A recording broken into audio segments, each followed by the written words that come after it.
Saya tidak peduli siapapun Anda. Anda pernah bermaksiat, Anda pernah berbuat salah.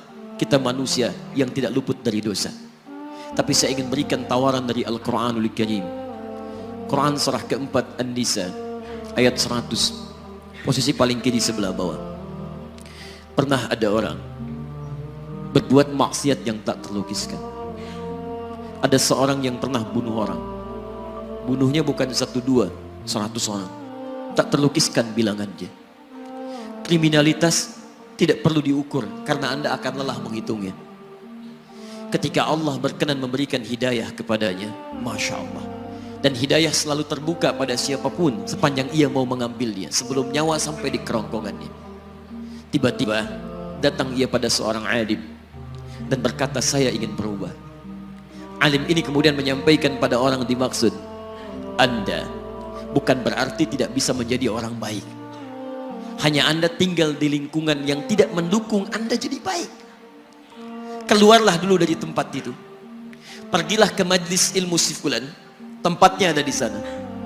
Datang ke sana, belajarlah, dan Allah akan bimbing Anda berubah dari keburukan menjadi orang yang terbaik. Didengarlah nasihat alim ini. Berangkatlah orang dimaksud, menempuh perjalanannya.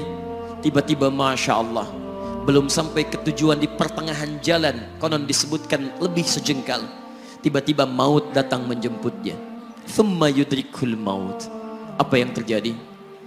Langkahnya dihitung sebagai ibadah. Dalam terapnya dia beristighfar, tobat kepada Allah subhanahu wa ta'ala.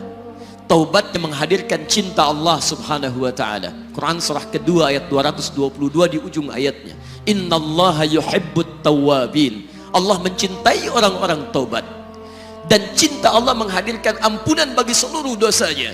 Quran surah ketiga Ali Imran ayat 31, paling kiri sebelah atas. Qul in kuntum tuhibbunallaha fattabi'uni yuhibbukumullah. Allah cintai orang yang mau taat pada Rasulnya. Lihat, ketika Allah mencintai seorang hamba, wa yaghfir lakum dzunubakum, Allah ampuni seluruh dosa-dosanya. Derap langkahnya menghadirkan istighfar, taubatnya menghadirkan cinta Allah menghadirkan seluruh ampunan bagi dosa-dosa yang ia miliki. Maka apa yang terjadi? Di tengah perjalanan maut menjemputnya, thumma yudrikhul maut faqad waqa'a ajruhu 'ala Allah. Dan pahala diberikan kepada orang tadi. Di jalan, maaf, maut datang, taubat diterima, dosa diampuni, dan amalan didapati dengan derap langkahnya. Maka apa yang terjadi?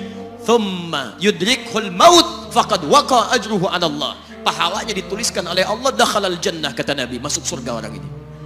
Anda bisa bayangkan, pernah bunuh orang 100 orang, mabuk tak terlukiskan, kriminalitas tak perlu dihitung. Ketika dia mau bertobat, datang ke majlis ilmu, Masya Allah, meninggal di tengah jalan, kata Nabi, dakhalal jannah. Bertobat diampuni dosanya, derap langkahnya ada pahalanya, dakhalal jannah. Turun ayat untuk melukiskan tawaran yang sama kepada kita.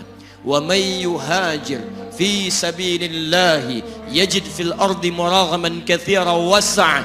Siapapun yang mau berubah kembali pada ketentuan jalan Allah, kalau dia masih punya batas-batas kehidupan, kami akan berikan kelapangan di sisa hidupnya dan kelimpahan-limpahan kenikmatan selama dia hidup. Wa may yakhruj min baitihi muhajiran ilallahi wa rasulih. Namun bila ada di antara mereka baru ingin berhijrah, ingin berubah jadi lebih baik dalam pandangan Allah dan Rasulnya, tiba-tiba thumma yudrikul maut, baru keluar dari tempat dia tinggal, belum sampai ke tempat dia belajar, datang maut menjemputnya. Faqad waqa'a ajruhu 'ala Allah. Kami terima semua amalnya, kami ampuni dosa-dosanya, dan kami tuliskan namanya di dalam surga. Bila 100 orang saja yang pernah dibunuh oleh orang ini, pernah bunuh 100 orang, mabuk tak terlukiskan, kriminalitas tak terhitung, mau berangkat ke majlis ilmu, tak sampai ke majlisnya, meninggal dia, bisa masuk surga. Masa Anda yang tidak pernah bunuh orang? Ada yang pernah bunuh orang di sini? Boleh angkat tangan?